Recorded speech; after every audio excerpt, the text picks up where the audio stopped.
to meet any nominated body from across any part of the world. If he was a prime minister, obviously মনে হয় mister Modi time দেওয়ার চেষ্টা করতেন, but উনি তো কোনো নমিনেটেড একটা বডি, এরকম হাজার একটা নমিনেটেড বডি আছে, হাজার আফ্রিকায় হাজার হাজার এরকম নমিনেটেড বডি আছে, ইউরোপে আছে, অমুক তমুক আছে, আসবেন আমাদের এখানে বিউরোক্রাটসদের সাথে মিটিং করবেন। হি is not the prime minister, he is not the elected prime minister. Elected prime minister হতেন, অবভিয়াসলি সেটা নিয়ে ভারত সরকার খুব মানে দৃঢ়তার সাথে খুব ইম্পর্টেন্স দিয়ে দেখতেন। Let's not get into the first. প্রধানমন্ত্রীর সাথে মিটিং করতে পারে, ডোনাল্ড ট্রাম্পের সাথে মোদি মিটিং করতে পারে, জিনপিং এর সাথে মোদি মিটিং করতে পারে, পুতিনের সাথে, মানে because they are head of states, they can meet. But you can't meet a nominated person from a country just because he wants to meet. Everybody wants to meet. I also want to meet Mr. Donald Trump. So will Donald Trump meet me? No. Because there are equality, না? একজন আরেকজনের সাথে স্ট্যান্ডার্ডে meet করবে না, এরকম এইভাবে কীভাবে meet করেন ওনাকে আগে বুঝতে হবে। আমার মনে হচ্ছে যেটা গণ্ডগোল হচ্ছে সেটা হচ্ছে মোহাম্মদ ইউনূস অত্যন্ত শিক্ষিত মানুষ, যেটা বুঝতে উনি ভুল করছেন। He is a nominated head of the court, by the court তাকে নমিনেট করে একটা চেয়ারে বসিয়েছে। He is not the elected prime minister of Bangladesh. উনি যার সাথেই মিট করতে চাইবেন সে মিট করবেন। হ্যাঁ, হতে পারে ডাউন দ্য লেন একটা অপরচুনিটি এলো, উনি বললেন ঠিক আছে he is a Nobel laureate, একবার মিট করাই যায়, that's a different issue. But উনি যদি মনে করেন as a head of the state I want to go to India and meet and blah blah blah, sorry sir, সেটা সম্ভব নয়। India is a much decorated diplomatically country, এরকমভাবে হুটহাট করে হয় না সেই জিনিসটা। একদমই তাই, খুব সুন্দরভাবে সুভাষিস দা ব্যাখ্যাটা করলেন। এবং মানে একটা জিনিস খুব পরিষ্কার বোঝা গেল, এই যে চীনের সঙ্গে বন্ধুত্বের যে হাত বাড়ানো, এটা কিন্তু খুব ভয়ঙ্কর হতে চলেছে বাংলাদেশের জন্য। পিঁপড়ের পেট টিপে যখন গুড়টা বের করবে চীন, তখন মজা টের পাবেন। আরও একটা বিষয় নিয়ে আমি আসবো, তবে তার আগে এই যে ভারত এবং চায়নার মধ্যে যে রিলেশনশিপ, সেটা নিয়ে একটু বলা দরকার। এই যে দু দেশের মধ্যে যে সীমান্তে যে উত্তেজনা, এলএসিতে যে উত্তেজনা, সেই উত্তেজনা কিন্তু প্রশমিত হয়ে গিয়েছে। লাইন অফ অ্যাকচুয়াল কন্ট্রোল থেকে যেই জায়গাগুলোয় বিবাদ ছিল ভারত এবং চায়নার মধ্যে, সেখান থেকে দুতরফেই সোলজারদের সরিয়ে দেওয়া হয়েছে, সেনা সেখান থেকে সরিয়ে দেওয়া হয়েছে, এবং দু দেশের তরফেই কিন্তু একটা ঐক্যমত্যে আসা গিয়েছে। প্রেসিডেন্ট জিনপিং এবং প্রধানমন্ত্রী নরেন্দ্র মোদীর সঙ্গে এই নিয়ে কথাও হয়েছে, তারপরই বরফ গলেছে। কিন্তু ভারত এটাও বুঝিয়ে দিচ্ছে যে আমরা আমাদের সার্বভৌমত্ব রক্ষার জন্য ঠিক কতটা এগোতে পারি। সেই বোঝানো সবসময় কিন্তু যে মানে সার্জিক্যাল স্ট্রাইক বা এয়ার স্ট্রাইক করতে হবে এরকম নয়। আমরা এই মুহূর্তে যে ছবিটা আপনাদের দেখাবো সেটা একটু ভালো করে দেখবেন। এটা অরুণাচল প্রদেশের মানে একটা সেনা মহড়া চলছে, এবং এলএসির একেবারে কাছে লাইন অফ অ্যাকচুয়াল কন্ট্রোল, যেখানে চীনের সঙ্গে ভারতের যে সীমান্ত রয়েছে, সেখানে এই মহড়া চলছে। প্রচণ্ড প্রহার ভারতীয় সেনাবাহিনীর তরফ থেকে এই মহড়ার নাম দেওয়া হয়েছে এটা, এবং ইন্ডিয়ান আর্মি, নেভি, এয়ারফোর্স, এই তিন সেনার একত্রিত এই এক্সারসাইজের নাম প্রচণ্ড প্রহার, এবং এটা এলএসিতে হচ্ছে। এটা কিন্তু খুব গুরুত্বপূর্ণ এবং তাৎপর্যপূর্ণ। এই বার্তাটাও দেওয়া হচ্ছে, চীনকেও এটা বুঝিয়ে দেওয়া হচ্ছে আমরা কিন্তু সব কিছুর জন্য প্রস্তুত। আই এম শিওর যে সুভাষিসদার কাছে এর একটা সুন্দর ব্যাখ্যা থাকবে।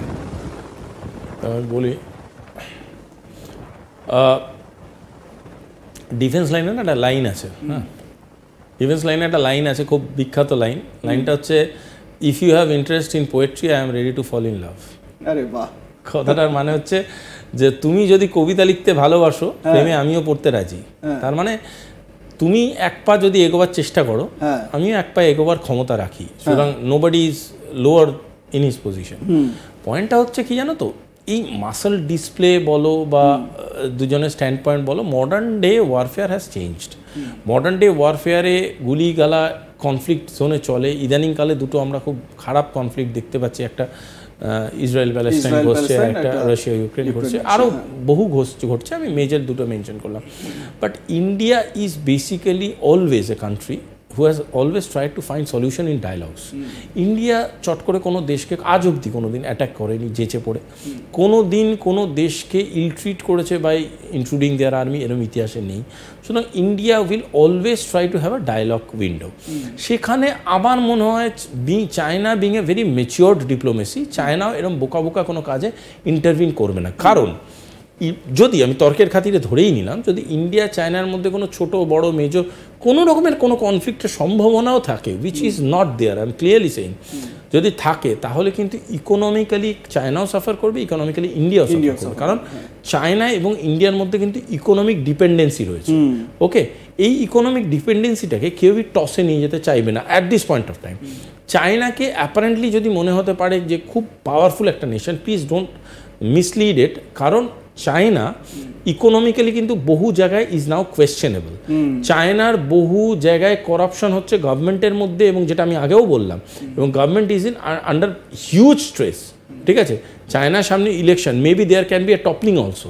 ওকে, যদি সেরম ধরনের কোনো একটা সিচুয়েশন চায়না ভাবে, সেখানে কোনোদিনই চায়না কেন কোনো দেশই, কোনো সেন্সেবল ডিপ্লোম্যাটিক কান্ট্রি কোনোদিনই সেখানে কনফ্লিক্টে যেতে চাইবে না। এটা গেল একটা সেকশন।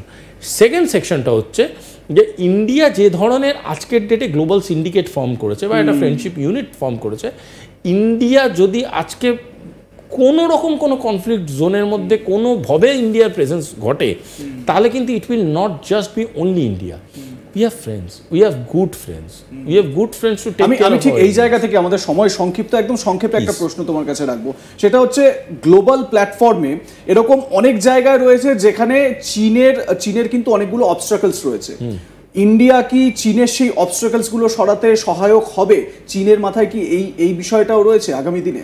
দেখো, আমি আগেও বলেছি, এখনো বলেছি, ডিপেন্ডেন্ট অ্যান্ড রেলেভেন্ট ফ্রেন্ডশিপ, এই ক্রাইটেরিয়াটা হচ্ছে ইন্ডিয়ার প্রেজেন্স, গ্লোবাল প্রেজেন্সের সব থেকে ইম্পর্টেন্ট স্তম্ভ। চায়নাও সেটা রেকগনাইজ করে, এবং চায়না রেকগনাইজ করে বলেই চায়না ব্রিক্সে ঢুকেছে। চায়নাও এটা জানে আগামী দিনে বহু ছোট ছোট ছোট ছোট অবস্টাকলস আছে যেগুলো সরাতে ভারতের সাহায্য লাগতে পারে, এবং চায়না এটাও জানে ভারতের যে রেলেভেন্স আছে গ্লোবাল পলিটিক্সে, আর ভারতের যে ডিপেন্ডেন্ট ফ্যাক্টরটা আছে, ভারতের উপরে যে বাকিটা ডিপেন্ড করে বা বিশ্বাস করে, ট্রাস্টওয়ার্দি যে ভারতের সিস্টেমটা আছে, সেই ধরনের জিনিসগুলোকে মাথায় রাখলে ভারতের সাথে কোনোদিনই একটা টাসেলে যেতে ওরা চাইবে না। সবসময় চাইবে Bharat should be in my good book and I should be in a good book of India. এই যে ব্যালেন্সটা ওনারা রাখবেন, এই ব্যালেন্স ইকুইলিব্রিয়াম সৃষ্টি করবে, এবং এই ব্যালেন্সটাই এমন একটা জায়গায় ইন্ডিয়া চায়না রিলেশনকে নিয়ে যাবে। আমি তোমাকে বলছি, আগামী দিনে globally India China relation will be in a much better phase, কারণ দুজনের কাছেই তাতে ফায়দা আছে। একদমই। And in diplomacy first thing is self interest. যদি দুজনেই নিজের নিজের ইন্টারেস্টটা ঠিক মতো দেখে, তাহলে it will be always have a stable balance in between. একেবারেই। অনেক ধন্যবাদ আপনাকে সুভাষিস দা খুব সুন্দরভাবে, সহজভাবে এবং খুব সুন্দর সুন্দর ব্যাখ্যা দিয়ে আমাদেরকে পুরো বিষয়টা বুঝিয়ে দিলেন। এবারে বাংলাদেশি যারা ভিউয়ার যারা দেখছেন, অনেকেই তো কমেন্ট করেন, তাদের জন্য একটা কথা বলে দিই, সেটা হচ্ছে গিয়ে যে বাংলাদেশে যে মৌলবীরা বা যে কট্টর মৌলবাদ যেখানে মাথাচাড়া দিচ্ছে, তাদের জন্য বলে রাখি, আপনাদের এই মুহূর্তে যিনি হোতা, তিনি চীনে গিয়েছেন। চীনে এই উইঘুর মুসলিমদের কি করুণ অবস্থা করা হয়েছে, সেখানে তাদের নামাজ পাঠের অধিকার নেই, সেখানে